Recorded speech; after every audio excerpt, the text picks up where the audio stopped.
আসসালামু আলাইকুম ভিউয়ার্স, আশা করছি সকলে ভালো আছেন। আপনি কি জানেন আপনার ফোনে থাকা গুগল প্লে সিস্টেম আপডেট আসলে কি কাজ করে? অনেকে ভাবেন এটা শুধু অ্যাপসের মতো একটি কিছু, কিন্তু আসলে এর ভূমিকা অনেক বড়।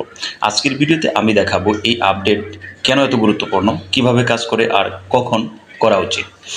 অনেক সময় দেখা যায় আমাদের ফোনে বিভিন্ন ওয়েবসাইট থেকে যখন আমরা কোনো মুভি, সং বা টেলিফিল্ম ডাউনলোড করে থাকি, তখন 50% বা 70% ডাউনলোড হওয়ার পর সেটা ডাউনলোড বন্ধ হয়ে যায় এবং ফোনে আর ডাউনলোড হয় না।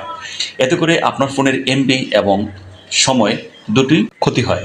তো এই সমস্যা যদি আপনার ফোনেও থেকে থাকে, তাহলে একদম পারফেক্ট ভিডিওতে ক্লিক করেছেন। কেননা আজকের এই সেটিংসটি আপনার ফোনে করে নিলে আপনার ফোনে ডাউনলোডকৃত অর্থাৎ গুগল ক্রোম ব্রাউজার থেকে মুভি, টেলিফিল্ম বা নাটক ডাউনলোড করতে গেলে যে প্রবলেমগুলো হচ্ছে, এই প্রবলেমগুলো থেকে চিরতরে মুক্তি পাবেন। তো চলুন কথা না বাড়িয়ে সম্পূর্ণ প্রসেসটি দেখিয়ে দিচ্ছি স্টেপ বাই স্টেপ। এর জন্য প্রথমে আমরা চলে যাব মোবাইলে থাকা যে সেটিংস অপশনটি রয়েছে, সেই সেটিংস অপশনে। আমি এখান থেকে সেটিংসের এই অপশনের উপর একটি ট্যাপ করে দিচ্ছি। দেন আমরা অনেক সময় ধরে না খুঁজে সার্চ বারে চলে যাব এবং এখান থেকে টাইপ করব গুগল প্লে সিস্টেম আপডেট। দেখতে পাচ্ছেন গুগল প্লে সিস্টেম আপডেট লিখে সার্চ করলে এরকম দুটি অপশন কিন্তু আপনার ফোনে চলে আসবে। তো প্লে সিস্টেম আপডেট নিচে যে অপশনটি রয়েছে তার উপর ট্যাপ করে দেব।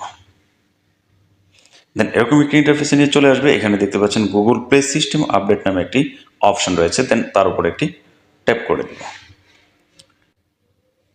দেখতে পাচ্ছেন আমার এইখানে Google play system update available 50 MB। এখানে কি আপডেট পাচ্ছি?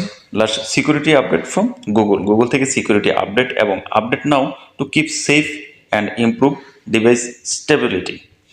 এই আপডেটগুলো আমরা কিন্তু এখান থেকে পেয়ে যাব। এর জন্য নিচে দেখতে পাচ্ছেন ডাউনলোড অ্যান্ড ইনস্টল নামে একটি অপশন রয়েছে, তার উপর একটি ট্যাপ করে দেব। আমার এখান থেকে এই 50 MB 100% ডাউনলোড হয়ে গেলে ফোনটি অফ হয়ে আবার কিন্তু অন হবে। এখানে নিচে দেখতে পাচ্ছেন notification your device might restore to complete then update, অর্থাৎ রিস্টোর কমপ্লিট হয়ে আপডেট হয়ে যাবে। তাহলে আপনার ফোন থেকে কিন্তু অটোমেটিকলি যে প্রবলেমটা ছিল ডাউনলোডের, আপনার কোনো কিছু ডাউনলোড দিলে 50% বা 60% এসে অফ হয়ে যায়, তা কিন্তু ঠিক হয়ে যাবে। যেমন এই যে এখানে দেখতে পাচ্ছেন আমার এখানে অলরেডি ডাউনলোড হয়ে গেছে। এখন যদি আমি রিস্টোর নাও এই অপশনের উপর একটি ট্যাপ করে দিই, তাহলে আমার ফোনটি অফ হয়ে আবার অন হবে। তো আমার ফোনটি অফ হয়ে গেলে স্ক্রিনশটটি কিন্তু অফ হয়ে যাবে। তো আমি এখান থেকে রিস্টোর নাও ট্যাপ করে দিচ্ছি। তো আশা করি বুঝতে পেরেছেন যে কিভাবে আপনার ফোনের এই সেটিংসগুলো খুব সহজে করে আপনার ফোনের যে সিকিউরিটি প্রবলেম রয়েছে সেগুলো খুব দ্রুত সমাধান করে নেবেন। ভিডিওটি যদি ভালো লেগে যায় তবে অবশ্যই একটি লাইক এবং একটি কমেন্টস করে দেবেন। দেখা হচ্ছে পরবর্তী ভিডিওতে ইনশাআল্লাহ।